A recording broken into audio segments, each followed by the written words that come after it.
He's ill. Smile. I'm having Yes, it took it. Yeah, I did. Yeah, we got it. Yeah, Arthur.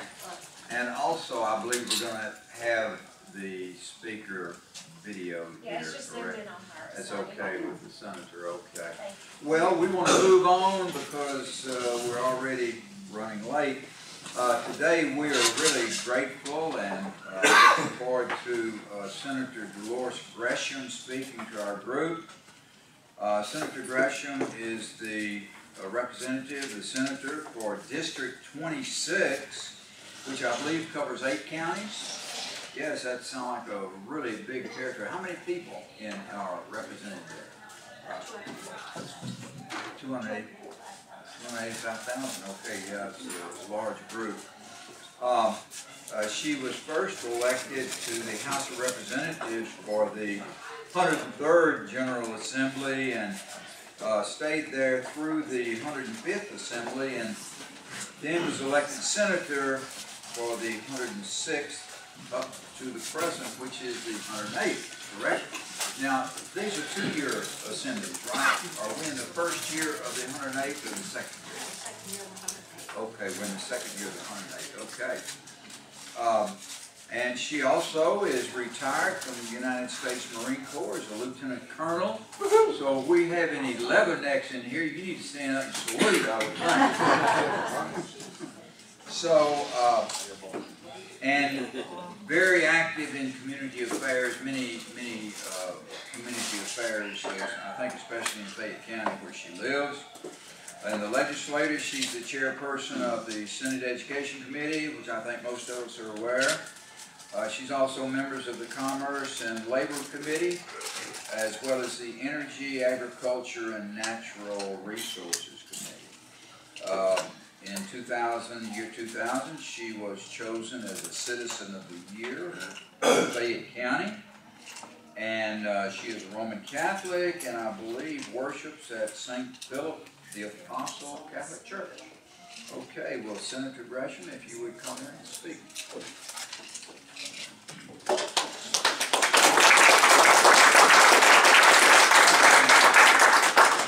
Thank you, absolutely. Hey, Jackson, how are you? Well, good afternoon. I am delighted to be here.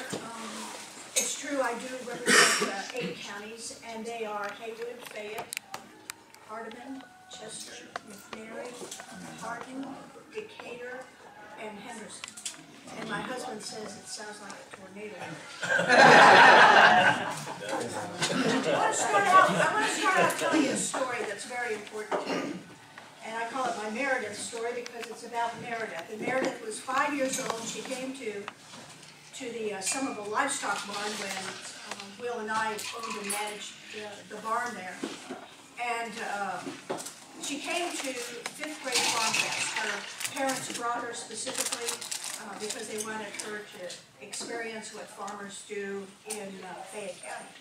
So my husband had a display of little newly born chicks. Little bitty chicks, you know, they're just really soft, furry, and not furry, but they're just lovable. Well, Meredith had to have the chicks. She had to have the chicks. So her parents said, you can have the chicks if Will mentors you. If he shows you how to take care of those chicks, if he shows you how to build a chicken house, then you can have the chicks. Well, that was the bargain. Will was going to make a chicken woman out of Meredith, and Meredith was going to take care of her chicks. Well, she took right to it. And Will and Meredith had this thing going, and it was a year later they started laying, and here she was at 6 years old, selling eggs and an entrepreneur. This is a good thing. So, we did not see her for a while, and recently saw her at an event, and she came running over to Will, and she says, Mr. Will, it's me, Meredith. And Will was excited to see her. He says, Meredith, what grade are you in now? And Meredith said, I am in the 3rd grade. And Will said, the 3rd grade? That was my favorite. I was there for 4 years. Well, you know he was joking, and I know he was joking. But Meredith did not. Oh, no. And she reached for his hand, and she looked up into his face, this compassionate child, and she said, "Oh no, Mr. Wells, did you take it?" And so, of course, he had to sit down with her and tell her, you know, everything was okay, and he hadn't failed. At least that's what he told me. He hadn't failed, and everything was okay. But I tell the story often, and I remember it often, because it just reminds me that I and my colleagues in the legislature, the last thing that we want is for any of Tennessee's children to get taken. So I always try to remember that just as I go into committee, to remember what we're there for is to help Tennessee's children. So being chair of the Education Committee in the Senate has been a great experience and continues to be a great experience. When I was in the House for 3 terms, I sat on the Education Committee there as well. And when I was elected to the Senate for the first time, I was ready to go out and be the best freshman senator they ever saw. And I had visions of, you know, carrying the banner and cheering my colleagues on and all of that. Except for one thing, the speaker called me in and said, "I want you to chair the Education Committee." Well, here I am, a freshman senator, looking forward to my freshman year, and so much for being a freshman. So quickly got into gear and strapped it on, and we've been there ever since. What has happened, however, over the years is, in education specifically, is a number of things, and it's a continuum of over, and I'll tell you my story, over a period of time since I was elected. Of course, when I walked in the door and I met Arthur for the first time, "Hey Arthur, how are you?" I apologize for that. Yeah, for that abrupt he said, introduction. and he says, I said, "Hi, I'm Dolores Gresham." He says, "Hi, I'm Arthur. What do you think of Common Core?" Okay, all right, let's get right to it. I like getting to the point. But it's not that simple. It's not that simple, and you have to understand where we've been, so maybe it helps to see what our future would look like, we're hoping. So, I guess it was 2007 or so, the National Chamber of Commerce gave Governor Bredesen and the state of Tennessee an F in truth in advertising, because they said we were lying to our children about their academic achievement.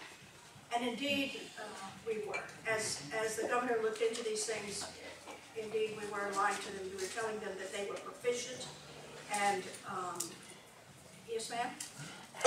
That study was sponsored by the Chamber of Commerce, and there were different categories, and the categories about our children's achievement is different than the truth in advertising category. The truth in advertising was what got the governor's attention. And so when he saw that, and we started digging further, what we found out next is that we were rated as 46. But the students didn't get the F. The state got the F for reporting the grades. The students were actually about average on that study, because I've looked at it and I was really surprised. But what drove, nonetheless, what happened later was the fact that we were rated as 46 in overall student achievement. When that, of course, when that hit the streets, that was not a good day. And notwithstanding, you know, the nuances. Right, but the F, like, it was on a weighted scale, like bell curve, the grading of it. Like, only 5 states got an A, 5 states got a B.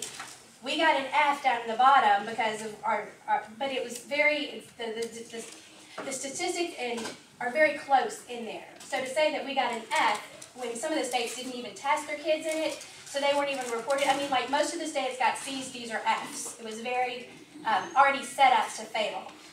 There were going to be a lot of states and as I said, I'm not arguing with you, but the nuances were lost on everybody. I'm just saying that score is being used to manipulate and force our state to do things that are not right for our states. The nuances were lost on most of us. What we saw is that we were rated 46 in overall student achievement, and we knew we had to do something. So the next thing that happened was that the governor brought back to Tennessee the American Diploma Project, which became the Tennessee Diploma Project. He also brought back with him the Complete College Tennessee Act, which, the Complete College America Act, which became the Complete College Tennessee Act, which were the Complete College Tennessee Act was one of the pieces of legislation that we passed in 2010 when we passed the first to the top legislation, when we were called into extraordinary session. So the story goes on, but what occurred was that the Tennessee Diploma Project surfaced some issues, and probably the most important issue that it surfaced was that teachers were not prepared to